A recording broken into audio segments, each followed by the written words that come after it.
Alright, it's the perfect weather conditions out here today. It's overcast. There's not any breeze right now, but it usually kicks up right after I start spraying, and I have to run in. But, perfect time to spray. Workable fixative for my matte finished cards.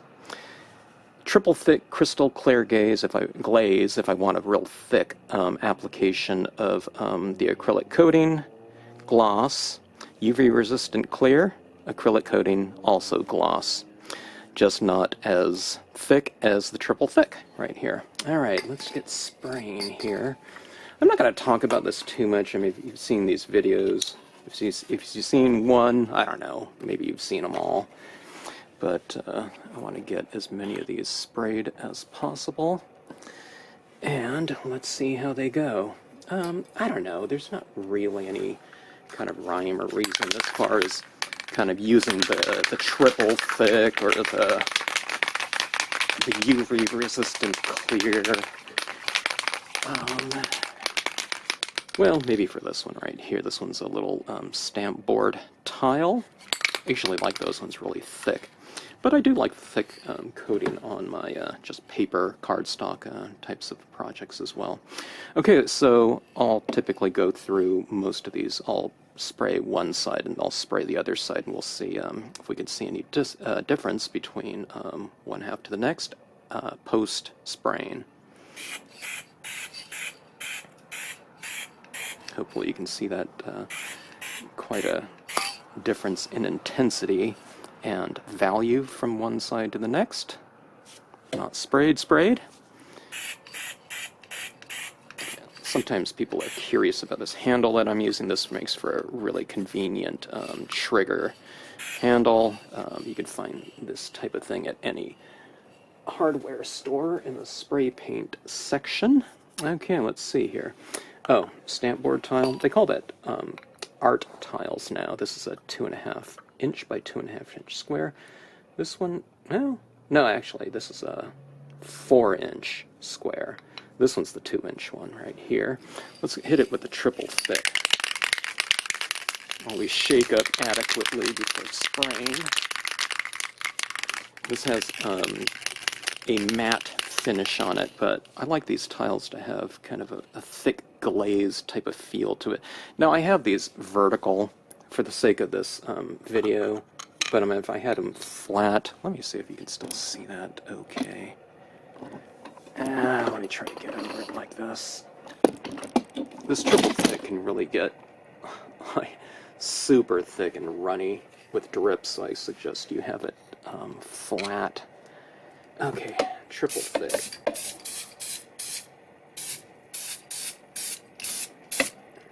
See that one side where I didn't spray it. This top and sides are quite a bit darker. After you spray it with something like this, triple thick, there's not too much more you can do on these pieces. Maybe some alcohol inks would stick to it or something like that.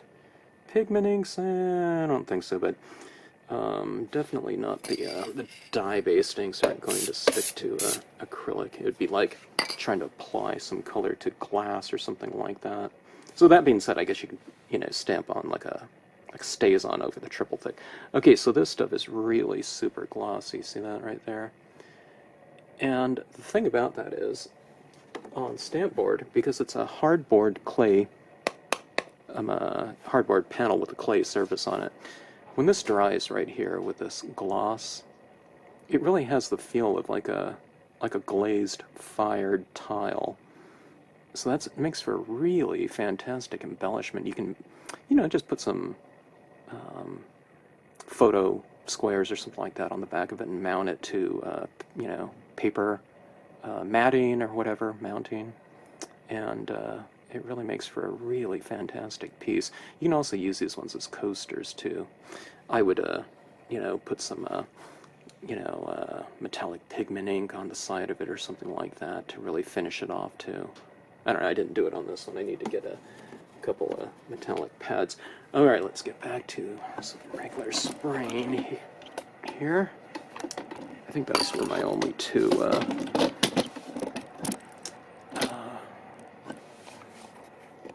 tile pieces. They call them boards, like a B-O-R-D. Actually, I don't know if they're calling them that anymore with that naming convention. But ampersand art typically refers to their pieces as boards, just, you know, for a change in, for difference in, make it sound unique instead of B-O-A-R-D. Every time I post something that says B-O-R-D-S, people probably think I don't know how to spell boards, but that's just how they do it. Okay. Forgive me for the time in between when I'm putting something out here. I have to set these things down really carefully in the boxes that I'm doing so as not to lay it on top of another one that's dry, and otherwise they stick to each other, you know. Look how much darker that is now. I hit the sides because I have a lot of white pigment ink in the center, so I might just hit it briefly in the center. But I'll kind of hit it with a thicker saturation on the sides where I don't have that pigment ink, because pigment ink is like,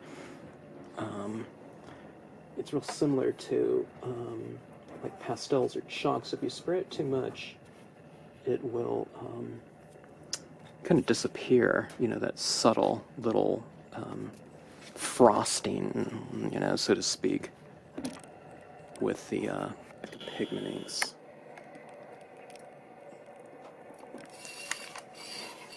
Oh, let's do all these ones at the same time. This was in one video, I think.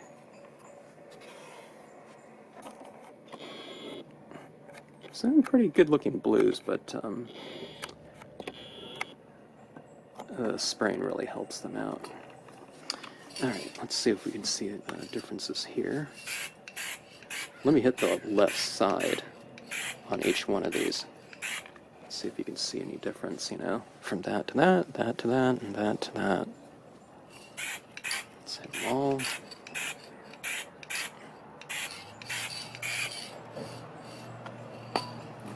This is like the ideal conditions, finally, for spraying. I'm usually having to block off the breeze. It doesn't have to be a strong breeze either. It's just, you know, anything can pick this up and make it flop down. Then you have, you know, then it's sticking to you know, the ground. This stuff dries really fast. Okay, let's try something different here. Wait. I thought this one, I didn't think this one was glossy. This one goes like this, but let's spray it like this.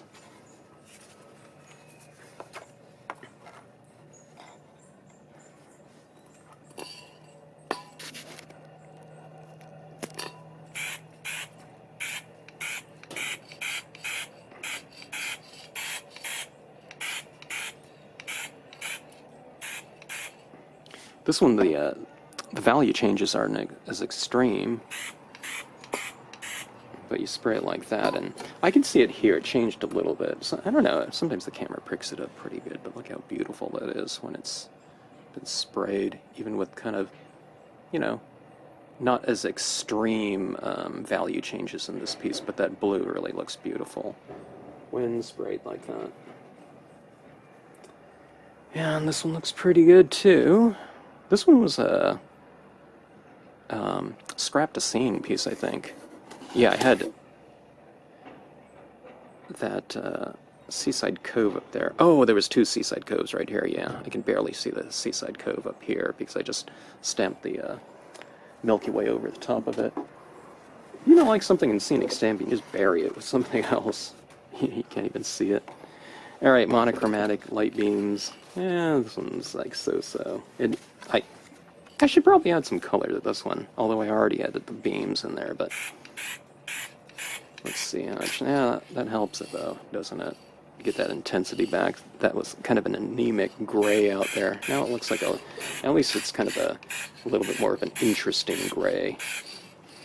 You know, when you're using monochromatics, you really want to take advantage of value, you know? The difference between kind of a value range, having light and dark. You need to really make use of light and dark when you're working with kind of a limited color range, because I don't know, it just expands the visual language kind of happening within the piece. All right, this one was really fun. I think this was a scrap to scene as well. I really like doing those scrap the scenes because they're a really fun challenge. Sometimes I get my most interesting compositions that way because I do things that I normally wouldn't do. But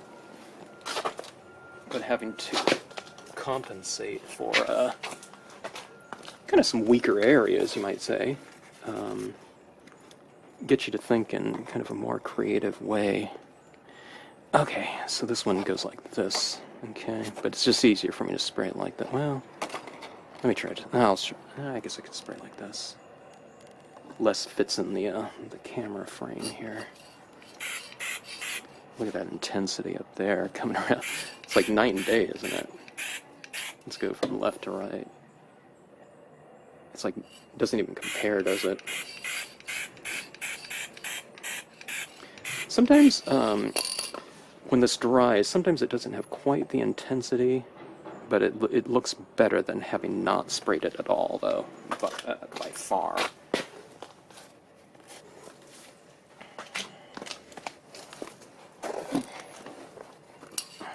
Okay. Look at that blue there.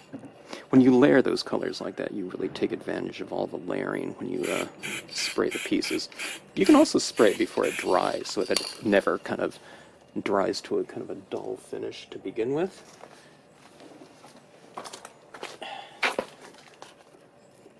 Alright.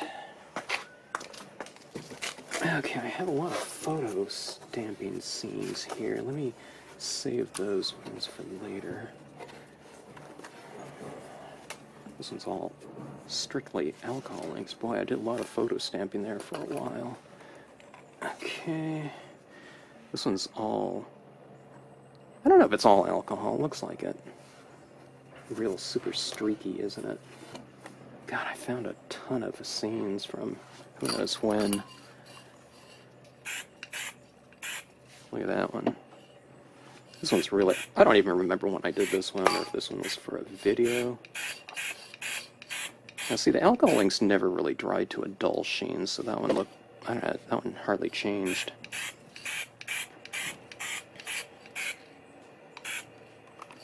This one looks 100% better.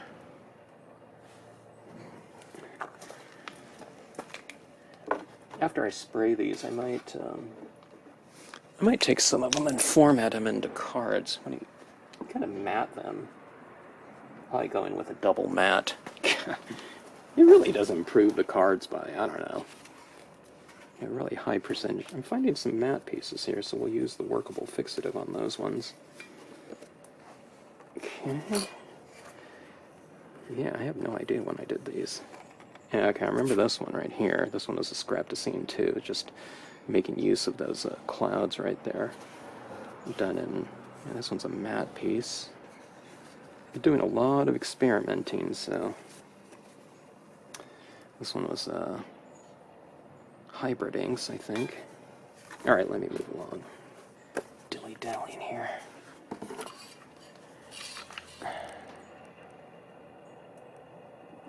I need more boxes to put this into dry. The spray dries pretty fast, though.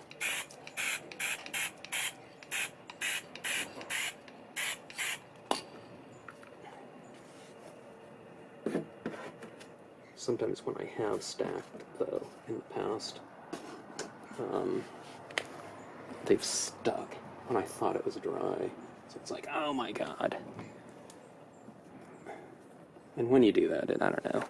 The scene is a little bit ruined, I'd say. Because you have this piece of, paper, that's stuck from the backside of this one, and you peel it off and it's stuck there, and even if you scrape it off, you still get some of that residual pulp of the paper stuck on there, and it's not a good look. I don't know. If you're spraying, though, you might not be spraying like 30 scenes, like I am right now. But it's overcast right now, but I think it was really quite hot today, even though it didn't feel it. I think it was like 80-something degrees. Monochromatics, I'd really recommend. I was just thinking about this when I was doing my kind of value variations for easy depth video, and I really recommend people go with a monochromatic. If you do like a monochromatic, like a black and white grayscale scenes, like 2 or 3, you will learn value changes and depth, which is kind of the foundation, I think, for so many visuals. Just you learning your control of value and lighting, and when you're not kind of having to think about things like color, temperature, you know, all that, and you're just kind of manipulating value, you know, light and dark, it'll teach you to see lighting so much easier, faster, and efficiently. And I don't know, people don't want to do that though. They like color, but you can think of it as more of like an exercise, you know, to teach you color. And then when you're using color, it's so much more effective using that color. Look at this one right here, just super subtle, like baby powder blue and a little bit of that pink in there. That looks really good. Talking about that one on the right there. It's kind of like pastels. That would be a good color scheme in chalks. This one's, you know, dye-based inks, dye-based and pigment inks. Okay, I'm running out of boxes to store these in here. There's even more than I thought of these scenes here.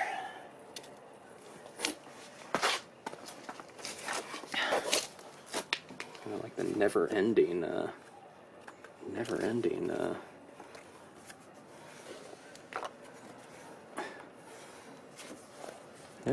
scenes. Stack of scenes.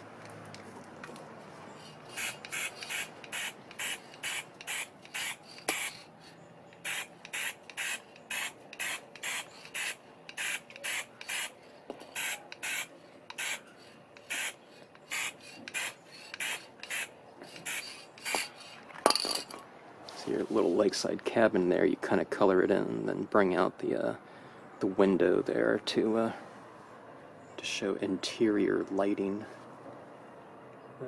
Just with a gel pen or something like that. Pigment, paint pen, something like that type of thing. Alright, I'm gonna pause this video and go get another box. Okay, back. Minimal, medium, and intense color there, huh? Let's see if we can see the differences here on each one. The minimal ones you'd see, you know, potentially quite less of a change, right? But maybe kind of that extra boost of intensity might be more effective on the minimal one, I don't know.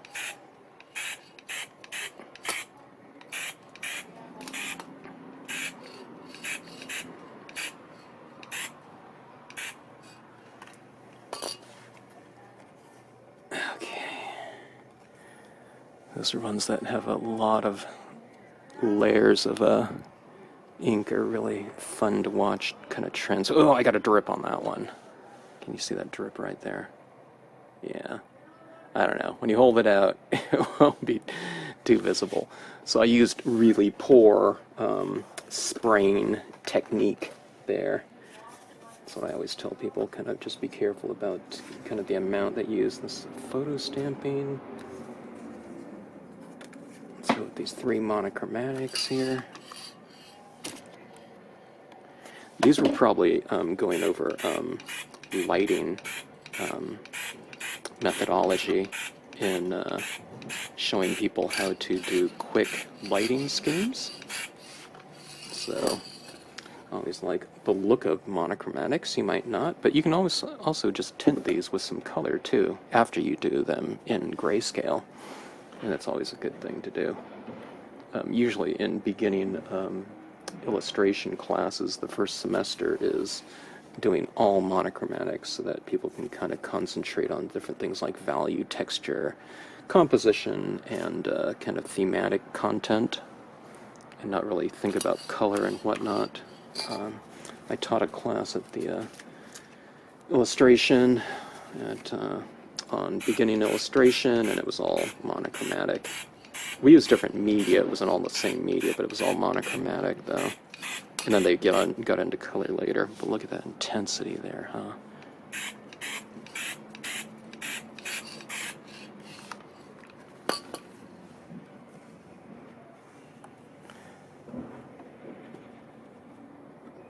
But I always thought if I was to teach like an ongoing, you know, several week course or something like that, I would have people just do all black and whites the first day. And when you do all black and whites, I mean, you know, like a 3-hour period or something like that, we can probably do, I don't know, tons and tons. Okay, I haven't been using the triple thick here at all. Let's just try some of the triple thick. See, I'll just go, oh, this one is using the tonal applicator rays. I couldn't even see the rays until I sprayed it.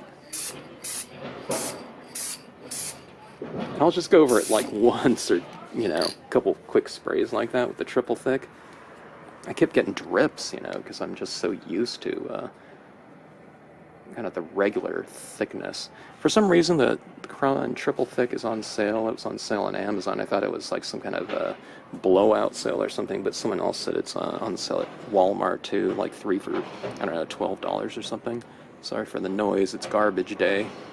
See those rays going out there? That's the tonal applicator rays up here. Boy, that's really thick. You're just touching this. It's like that acrylic is super thick. Love it though. Like super thick glaze. I might do these photo stamping pieces later. Okay, this one's Star Dream right here. That kind of glittery, shimmery style of paper. I don't like this one too much. That one's like hardcore darkness.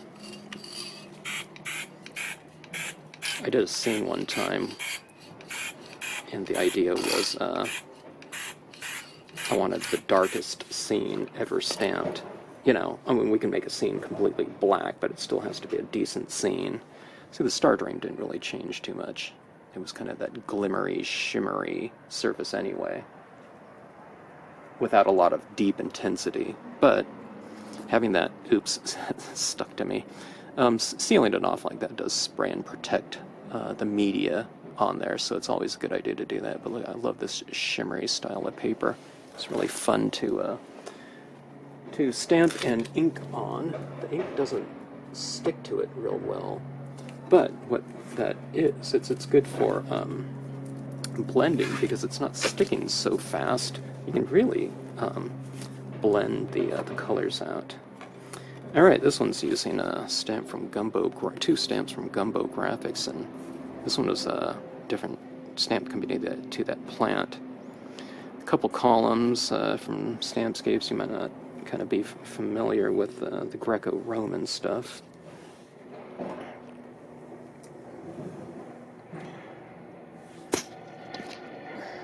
Okay.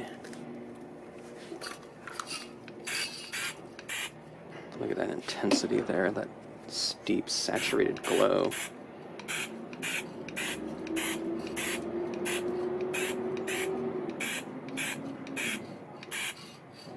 I might have done some of these right here. I might have done them at these two.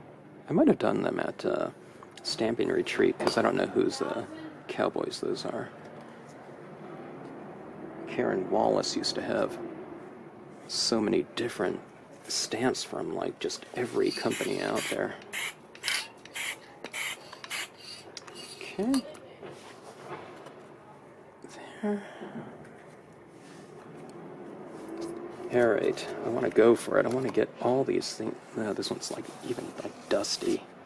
I might have already sprayed this one, but I'm not sure. Maybe not. This one was just in a pile on top of something. I don't think that tile's been sprayed there. Now, I have it all matted, so ideally I would have done this before matting, but I didn't, so post-mounting spray. Alright. Okay. I'm out of space again. I do not want to have to wait for another day like this. It's too perfect, though. Okay, these are photo stamping scenes. Okay, they're all stamped on photo paper, and it's not only photo paper, but they're photos of things like clouds in the background. Not all of these, but several of these. So let's just seal them off quickly. All stamped in dye-based inks. Dye-based inks dry on the paper just fine. I don't know. I use Marvy. Marvy's a really good photo stamping ink because it's pretty thick. Oh, this one I used the, this one's smeared here. This one I used the foreground in the VersaFine, and it just never dried, so it's smeared. Now, I don't know if I would have sprayed it, if it would have been fine, having spray sealed it. Sometimes it doesn't dry either, so.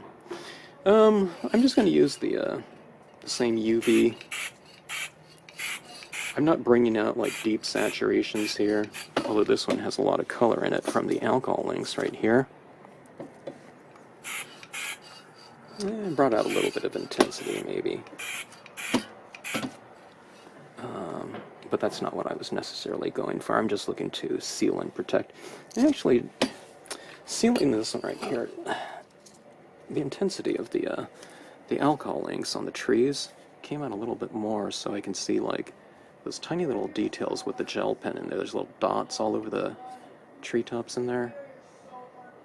Those are much more defined now. I don't know if they're gel pens, or they could have been a paint pen too. I'm not sure. But, actually, so I don't know. Spraying on alcohol inks brings out the color of those ones too. Okay? Yeah, it looks pretty good. Alright, I'm just laying these down here on the side. I'm out of boxes.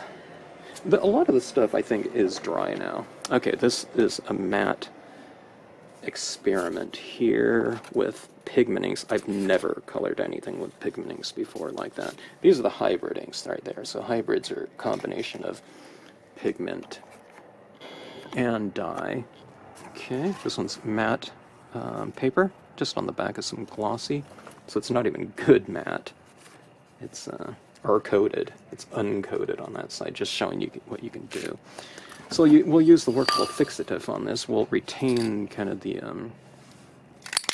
integrity of the matte look. We could spray these in glossy and it'll turn glossy, but let's just see what these ones look like here. Okay, this one, the yellow, golden, whatever browns pigment ink is much more visible now. So we saturated the colors, and this is a workable fixative, so in theory we can go over it again with some additional media, and it should be able to apply to the workable fixative. Usually dry media, but if you sponge on some additional pigment inks, I would bet they would work.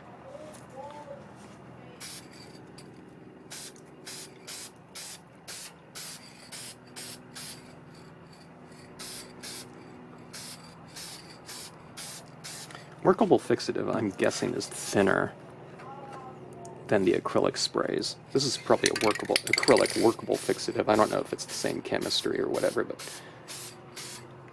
I mean, it has to be a little bit different for you to be able to go in and add additional media on top of it, but it's got to be some sort of sealant. I would guess acrylic sealant, maybe just some kind of acrylic sealant that has a little bit of tooth to it. These are the hybrid inks right here, I believe. Hybrid inks are really fantastic to work with. I need to get to working with those ones again. Now, I'm guessing the workable fixative, too, could be a little bit thinner, so, I don't know. It might dry faster, I'm not sure. This one was a matte cardstock, and I think dye-based inks, I'm not sure. There's a lot of intensity there coming out. Alright, that was it. Now, here's another scene right here. Let me try the workable fixative on glossy, so it's matte on glossy. Maybe it'll turn the glossy to a matte finish.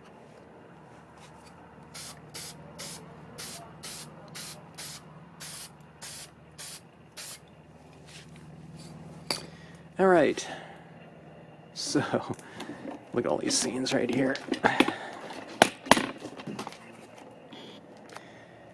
Get some seams in here, here. Got this box on top of here. There's seams down there. Let's move this box over to the side here. That. These. And that's where I'm spraying right there. Alright. So anyways, if you get some sprays, spray outside.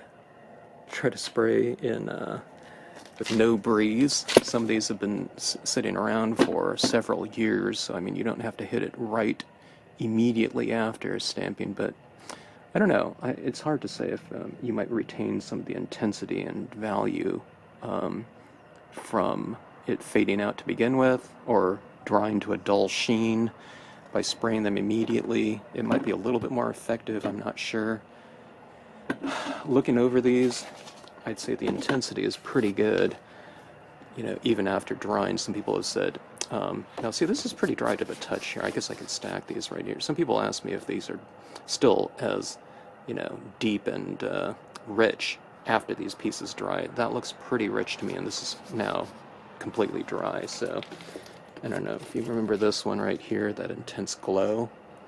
It was really kind of anemic there, and when I sprayed that intensity was there. So this is like dry to the touch as well. So I don't know. My answer to them is yes, largely it's quite as intense. I'm not sure if it stays quite as intense as right when I immediately spray. This is the first one right here. As it might kind of back up a little bit, but that looks pretty rich to me. So, okay, that'll be my last spraying video, I think, for a while, because I got them all in. So anyways, hope you enjoyed it.